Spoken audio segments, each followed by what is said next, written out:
This tutorial talks about solving a system of linear equations with many unknowns. And you will run into many problems where you have hundreds and thousands and millions of unknowns sometime, and the basic principle is still the same. Ax is equal to b will solve for those unknowns. So let's look at one of the problems in your tutorial, and it's related to lab 1 problem of the falling object and in air. And if you remember, the mass was 2 kilograms, the drag coefficient was 0.5. So suppose it starts from rest at time is equal to 0, and you want to know its velocity profile until time 10 seconds using a solution of a system of linear equations. So in order to do that, go ahead and look at the mathematical model from Lab 1 manual to review, and make sure you understand how we arrived at this update equation.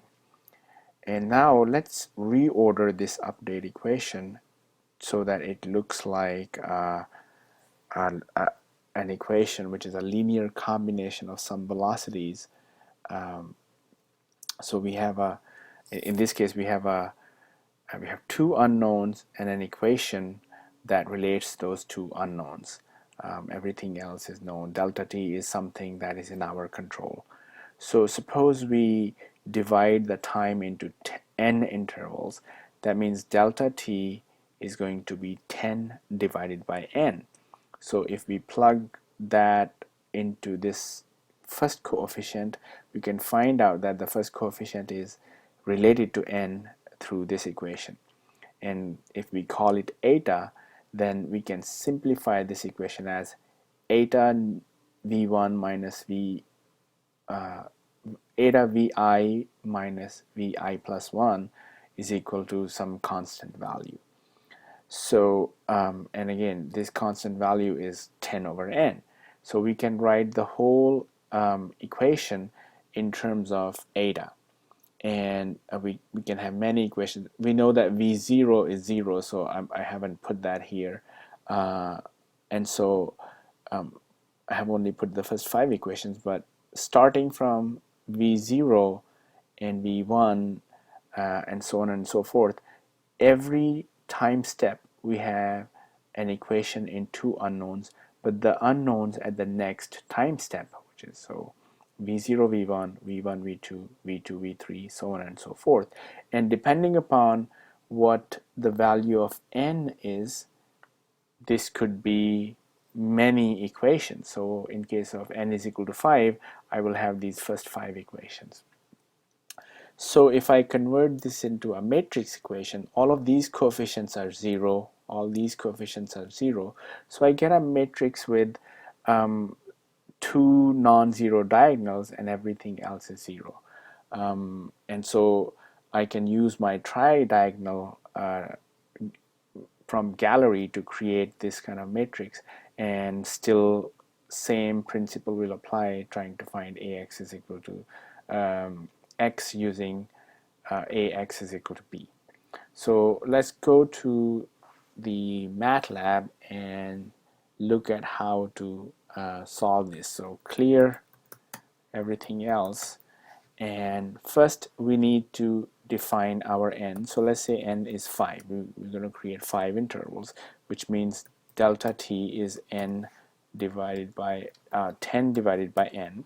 So delta t is 2 seconds, and eta, which we defined in the manual, is I think for 5 it'll be 0.5. So now I have 3 diagonal terms, eta, minus 1, and 0, to form a tridiagonal matrix. So using the gallery function, actually I will type it. So gallery, and we learned that it's called tridiag. That's the type of the matrix that we want to create, and n tells us how big we want it to be, and then next 3 values are the values of the three diagonal terms. So we have minus eta, actually eta, minus 1, and 0.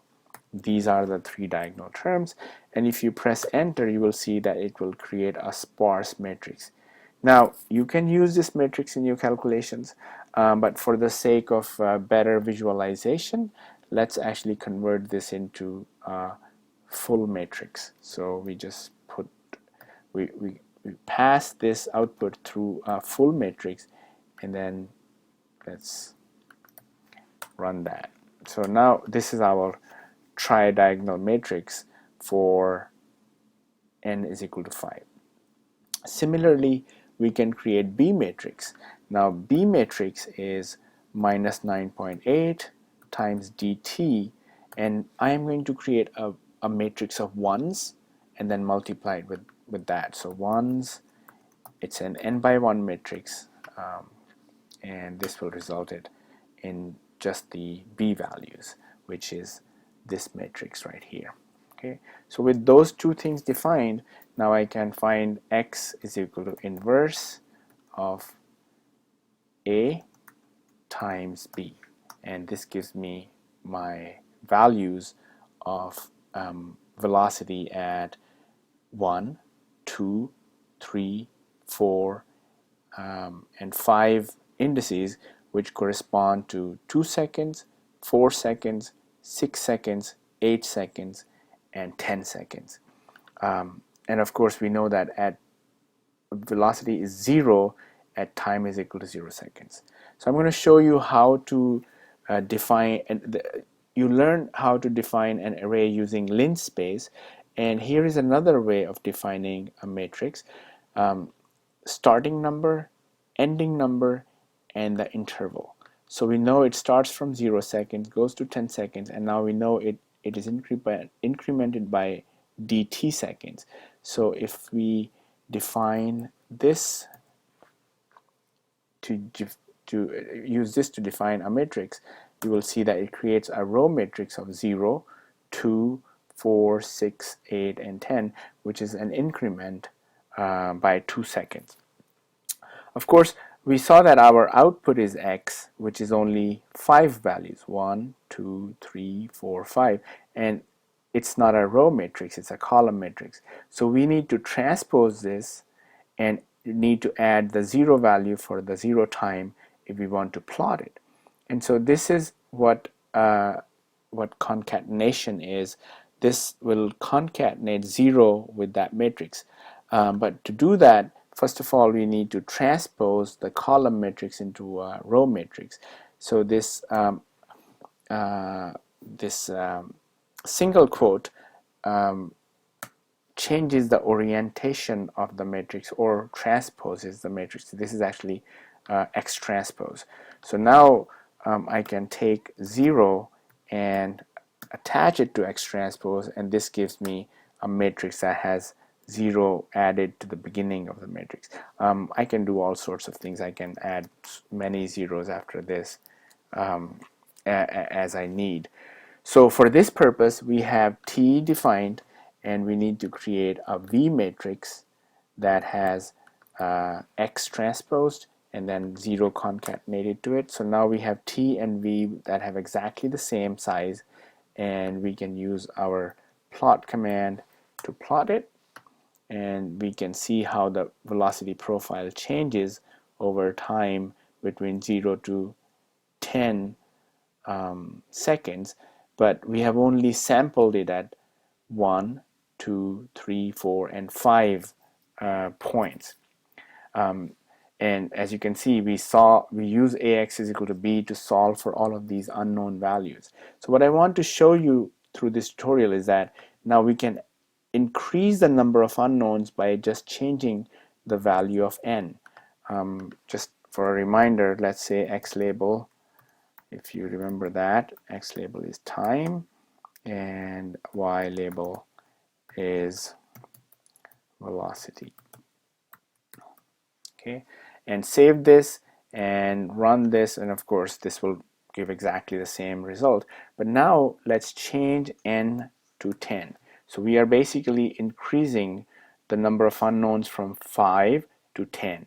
and you will see that how that smoothens it a little bit. If we can go to 100, and you will see that it even um, fine tunes it even further. And as you keep on increasing, let's do 1000, your accuracy continues to improve. You can change this final time from 10 to 20, and you will see that you will start to see the behavior of that terminal velocity that you saw in lab number 1. So I hope this gives you the intuition how to use AX is equal to B in MATLAB to solve problems of linear systems of equations where we have many unknowns in a problem, and this technique is very powerful. You can see that it's probably only 3 lines that actually solve the problem. The rest is just, a visualization and defining some initial variables, but these 3 lines did the job. So it's a very powerful technique. So this concludes this tutorial. At the end of the manual you have a couple of questions, and these questions are from your book. They kind of are implementation of the same technique, and that would help you practice some of these lessons that you have learned in these tutorials.